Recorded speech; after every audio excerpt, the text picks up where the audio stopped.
खबर मिल ही गया होगा कि अरविंद केजरीवाल को कल रात में ईडी उठा लेती है और विपक्षी लोग बोल रहे हैं फिर संविधान खतरे में आ गया। किस तरह से देख रहे हैं? सबसे पहले आपके सभी दर्शकों को बिहार दिवस की शुभकामनाएं। देखिए, दिल्ली की जनता के साथ आज जाकर कल रात को न्याय हुआ है। आप देखेंगे जिस तरह से एक व्यक्ति जो कहता था, अपनी बेटी बेटा का कसम खाता था कि हम सत्ता में नहीं आएंगे, मुख्यमंत्री का चुनाव नहीं लड़ेंगे, हम मतलब पुलिस का सुरक्षा नहीं लेंगे, घर नहीं लेंगे, सब कुछ नहीं लेंगे। उसने बहुत बड़ा बंगला लिया, उसमें लाखों रुपए का पर्दा लगाया, करोड़ों रुपए का घर बनाया और करोड़ों रुपए का स्विमिंग पूल बनाया और उसमें खुद तैरते हैं अपने बच्चे के साथ करोड़ों रुपए स्विमिंग पूल में। और दिल्ली में जब बारिश होता है तो जनता को उस स्विमिंग पूल में तैरने के लिए छोड़ देते हैं। तो आज न्याय हुआ है दिल्ली की जनता के साथ और जनता में उत्साह है। पहली बार आप देखेंगे दिल्ली में पटाखे फूट रहे हैं कि आज चोर जेल गया। जो केजरीवाल फाइल लेकर घूमते थे शीला दीक्षित जी का कि इसको जेल भेजना है, इसने भ्रष्टाचार किया है और नारा देते थे कि मैं भी भ्रष्टाचार करूंगा तो मैं भी जेल जाऊंगा, तो केजरीवाल जी का वाक्य सच हुआ, भ्रष्टाचार किए और कल रात जेल गए हैं। दिल्ली में जश्न का माहौल है। क्या शराब की नीति में ऐसा क्या था जो अरविंद केजरीवाल जी फंस गए?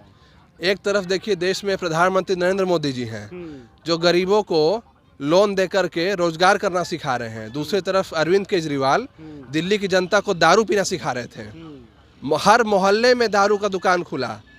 मेरा भी घर दिल्ली में है, वहाँ भी दारू का ठेका खुला। पहली बार 20 साल के इतिहास में मैंने देखा है। जो यानी कि दिल्ली के युवा को शराबी बना रहे थे दिल्ली के युवा को।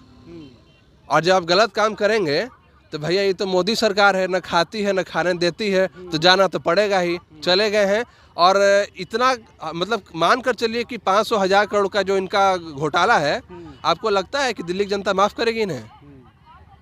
दिल्ली की जनता तो माफ़ नहीं करेगी। जैसे कांग्रेस पार्टी को उखाड़ फेंकी है, अब आम आदमी पार्टी को उखाड़ फेंकेगी दिल्ली कल तक कांग्रेस पार्टी यही शराब घोटाले में अरविंद केजरीवाल को घेरते थे। उनके राष्ट्रीय प्रवक्ता प्रेस कॉन्फ्रेंस करके अरविंद केजरीवाल के बारे में बोलते थे। अब उनकी बारी है।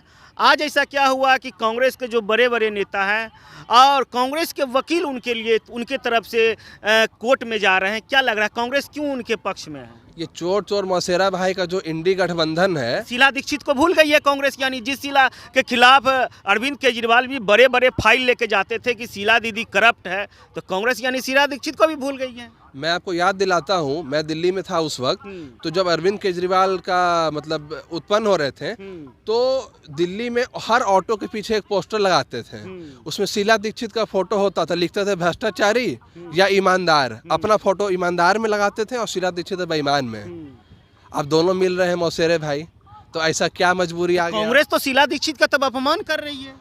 कांग्रेस तो अपमान कर रही है। दुर्भाग्य है कि शीला दीक्षित के पुत्र भी उसी कांग्रेस पार्टी में आज ही मौजूद हैं, संदीप दीक्षित जी। पहले वो तो अपनी माँ के साथ न्याय करें कि जिस केजरीवाल ने उनकी माँ को बदनाम किया भ्रष्टाचारी बोलकर, और आज आप उनका अगर बचाव करेंगे तो क्या मुंह दिखाएंगे? लोग बोलते हैं कि मोदी तानाशाह हो गए, मोदी जी डराते हैं सबको, मोदी जी खुद डर रहे हैं। इस पे क्या बोलिएगा? अच्छा, तो वो कांग्रेस पार्टी की सरकार याद है ना देश को, जब गुजरात के दंगे में प्रधानमंत्री जी का नाम जबरदस्ती घुसाया जाता था, कोर्ट ने क्लीन चिट दे दिया, फिर भी सीबीआई और ईडी घंटों पूछताछ करती थी। अमित शाह जी को जेल भेजने का काम किया इन्होंने।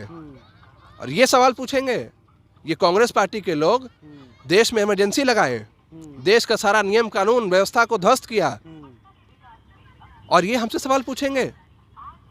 ये लोग हजारों सिखों को जब मारा गया तो कहते थे कि बड़ा पेड़ गिरता है तो ये सब होता है, धरती हिलती है। ये लोग जब कश्मीरी पंडित कश्मीर में मारे गए तब आप कहाँ थे? अरविंद केजरीवाल जी क्या लग रहा है, आप 1-2 साल के लिए चल गए हैं या उनके जो मित्र हैं उनके साथ हुए रहेंगे तिहाड़ में? देखिए, जो भी भ्रष्टाचार करेगा उसको देश की जनता सत्ता में नहीं रहने देगी। सीधा बात है। देखिए, नरेंद्र मोदी जी न खाते हैं न खाने देते हैं, और जो सरकार की एजेंसियां हैं वो अपना काम करती हैं। क्या इस बार 400 पार आप लोग हो जाइएगा? इस बार तो हम लोग जब पहले चुनाव लड़ते थे 2014 में 2019 में, तो हम लोग कहते थे कि इस बार इतनी सीटें आएंगी, इस बार इतनी सीटें आएंगी। पहली बार देश ने, पूरा देश एक होकर बोल रहा है कि अब की बार 400 पार, और ये देश बोल रहा है, देश की जनता बोल रहा है, देश का गरीब बोल रहा है पहली बार देश के इतिहास में ये काम हो रहा है। चलिए, थैंक यू। हमारे साथ ऋषांक शर्मा थे, इन्होंने खुलकर बोला है कि अरविंद केजरीवाल जी जो पहले बोलते थे वह अब नहीं कर रहे थे। और दूसरी बात, इन्होंने कांग्रेस में भी कटाक्ष किया। जो कांग्रेस शीला दीक्षित का सम्मान किया, आज वही कांग्रेस शीला दीक्षित का कहीं ना कहीं अपमान कर रही है अगर वह अरविंद केजरीवाल का समर्थन करते हैं। यह वीडियो अगर आप फेसबुक पर देख रहे हैं तो हमारे चैनल को फॉलो कर लीजिए, यूट्यूब पर देख रहे हैं तो सब्सक्राइब करना ना भूलें। जय हिंद, जय बिहार।